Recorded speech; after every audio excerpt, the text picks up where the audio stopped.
But ہم یقین تو نہیں کر سکتے ہیں، لیکن کچھ چیزیں ایسی ہیں جو اصل انجیل میں تھی اور وہ اب بھی رہ گئی ہے. تو اسی انجیل میں مجھے انگوٹھا چومنے کا واقعہ بھی مل گیا، یعنی اس کو انہوں نے چینج نہیں کیا ابھی تک، نہ انہوں نے چینج کیا نہ انہوں نے چینج کیا. یعنی قدرت کی مرضی دیکھیے، اللہ جس کو رکھنا چاہتا ہے اس کو کوئی مٹا نہیں سکتا. تو اس وقت آسمانی صحائف اور کتب میں صرف ایک ہی کتاب ہے جو اپنی اصل حالت میں موجود ہے، اس کو ہم قرآن مقدس کہتے ہیں. اس میں کوئی فرق نہیں ہے اور انشاءاللہ قیامت تک اس میں کوئی تبدیلی نہیں آئے گی. کیا تبدیلی آ سکتی ہے؟ آپ دیکھتے ہیں اس سے بڑھ کر معجزہ کیا ہوگا کہ دنیا کی کوئی کتاب ایسی نہیں ہے جو زیر زبر پیش کے ساتھ جو ہے وہ اتنی روانی سے کوئی پڑھ کر کے حرف بحرف سنا دے. اگر یہ کوئی کتاب ہے تو صرف اللہ کا قرآن ہے، اور ہر سال ہر مسجد میں جو ہے وہ حرف بحرف پڑھ کے سنایا جا رہا ہے. اور الحمدللہ ہم بھی اللہ کا کلام سننے کا شرف حاصل کر رہے ہیں. تو آپ پر 30 صحیفے نازل ہوئے. ادریس علیہ السلام ایسے پیغمبر ہیں کہ آپ نے بہت ساری چیزوں کو ایجاد کیا، بنایا، جیسے کہ علم نجوم، ستاروں کو دیکھ کر اندازہ لگانا کہ بارش کب ہوگی، ہوائیں تیز کب چلے گی، جسے علم نجوم کہتے ہیں، ستاروں کے علوم. اس سے پتہ چلتا ہے کہ کون سا واقعہ کب ہونے والا ہے. تو اس علم کو سب سے پہلے پیش کرنے والے حضرت سیدنا ادریس علیہ السلام ہیں.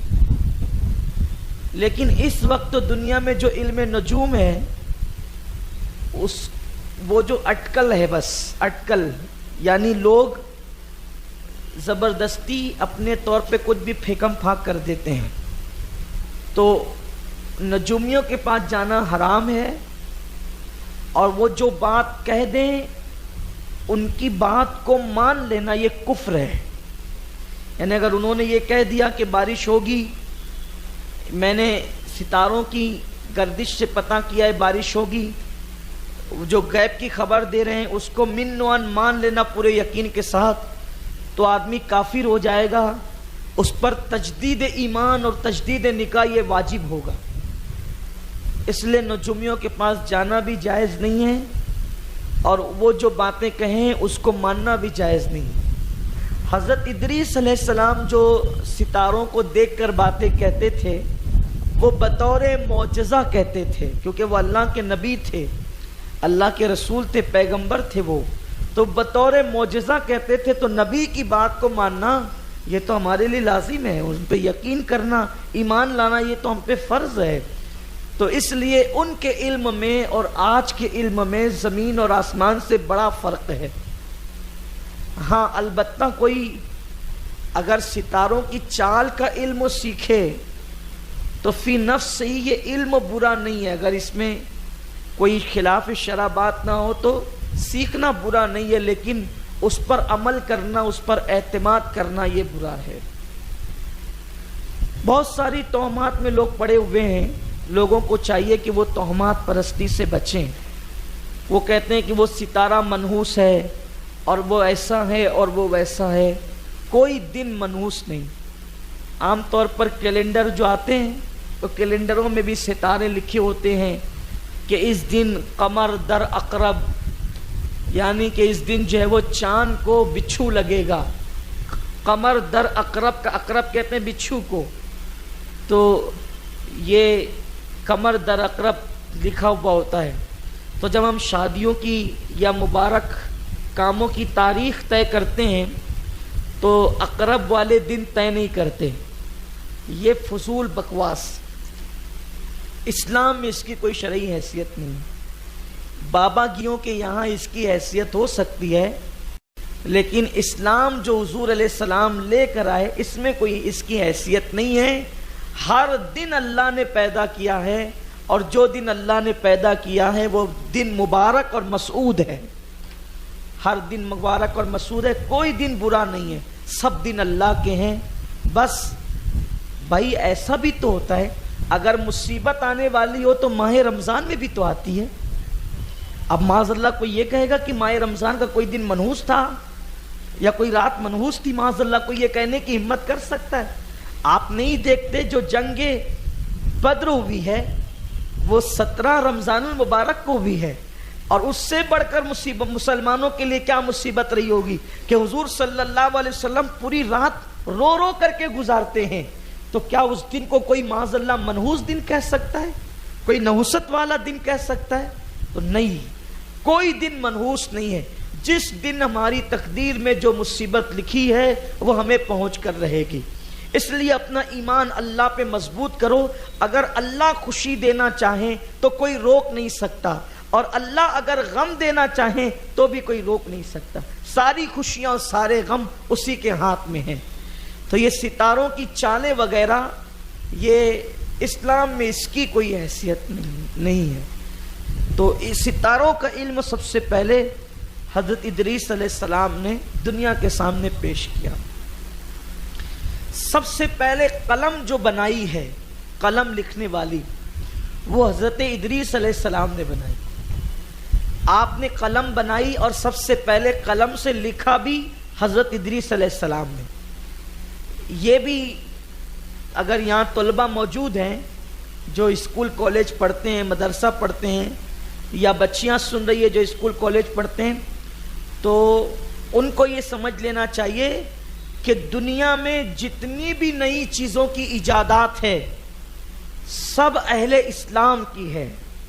اہل کفر نے اس کو اپنے سر باندھ لیا ہے، ورنہ اس کی بنیاد اسلام نے عطا فرمائی ہے. آپ کچھ بھی اٹھا کے دیکھ لیں، یہ بجلی بنانے کے اشارے سیدنا مولائے کائنات علی مرتضیٰ نے عطا فرمایا. علم صرف نو مولائے کائنات نے عطا فرمایا. اسی طریقے سے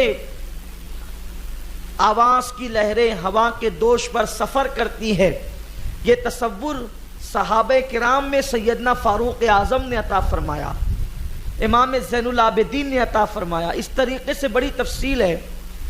بات کو لوگوں نے اس کو چرا لیا، ہمارے علوم چرا لیے گئے، اپنے سر لوگوں نے ڈال لیے ہیں، ورنہ یہ سارے علوم کی ایجاد اللہ رب العزت کا مقدس کلام ہے یا اس کے نبیوں کی ذات ہے.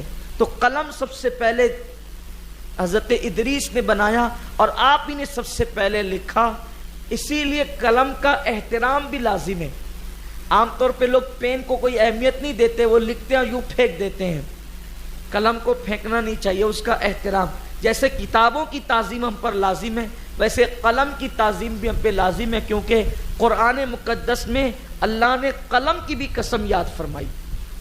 اس لیے قلم کا احترام ہونا چاہیے. لوگ کبھی کبھی اس کو پیر سے کھیلنے لگتے ہیں، پیر میں لگا کے کھیلتے ہیں. قلم کی تعظیم ضروری ہے، اللہ کے پیغمبر نے اس کو ایجاد کیا. سب سے پہلے سلے ہوئے کپڑے حضرت ادریس علیہ السلام نے پہنے. کپڑے کا جو لباس ہے وہ سب سے پہلے ادریس علیہ السلام نے پہنے. اس سے پہلے جو لوگ کپڑے پہنتے تھے تو وہ کپڑے نہیں ہوتے تھے بلکہ چمڑے کے کپڑے ہوتے تھے. لوگ چمڑا استعمال کرتے تھے، چمڑے کا لباس پہنتے تھے. کپڑے کا لباس سب سے پہلے ادریس علیہ السلام نے، کیونکہ ادریس علیہ السلام درزی بھی تھے، یعنی آپ کا پیشہ تھا درزی، ٹیلر جس کو آپ کہتے ہیں. اس سے پتہ چلا کہ کوئی پیشہ برا نہیں ہے، یہ انبیاء کرام کے پیشے ہیں. تو ٹیلری کا کام حضرت ادریس علیہ السلام نے کیا ہے. آپ کپڑے سلتے تھے اور سب سے پہلے سلا ہوا کپڑا، ڈریس، لباس آپ نے پہنا. سب سے پہلے ناپ تول کے لیے وزن دنیا میں حضرت ادریس علیہ السلام نے بنایا. یہ جو ہم ترازو وغیرہ تولتے ہیں، اس کا پہلے تصور دینے والی ذات حضرت سیدنا ادریس علیہ السلام. کپڑوں کو جو ناپتے ہیں چھڑی سے، وہ تصور بھی دنیا کو سب سے پہلے حضرت ادریس علیہ السلام نے دیا. اسی طرح تلوار، چھری، چاقو جس کو اسلحہ کہتے ہیں، اس کو بھی سب سے پہلے حضرت ادریس علیہ السلام نے بنایا. اس طرح بڑی تفصیلات ہے. حضرت ادریس علیہ السلام کی حضرت ملک الموت سے دوستی تھی، دونوں میں پیار محبت تھی، اور فرشتوں سے کیونکہ اللہ کے نبی تھے تو بڑا قرب، فرشتے بھی آپ سے بڑا پیار کرتے تھے. تو ایک دن فرشتوں سے آپ نے گفتگو کی کہ ایک کام کریں، میں چاہتا ہوں کہ جہنم دیکھوں. تو آپ کی خواہش پر فرشتہ آپ کو جہنم دکھانے لے گیا. پھر آپ نے کہا کہ میں چاہتا ہوں کہ جہنم پر سے چل کر جاؤں، گزر جاؤں. تو آپ کی خواہش پر آپ کو گزارا بھی گیا.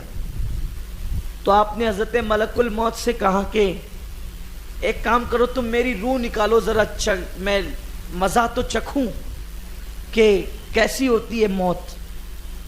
تو آپ کی روح نکالی اور اس کے بعد پھر آپ کے جسم میں ڈال دی. اور روح نکالی تو آپ کا جسم روح سے خالی ہو گیا.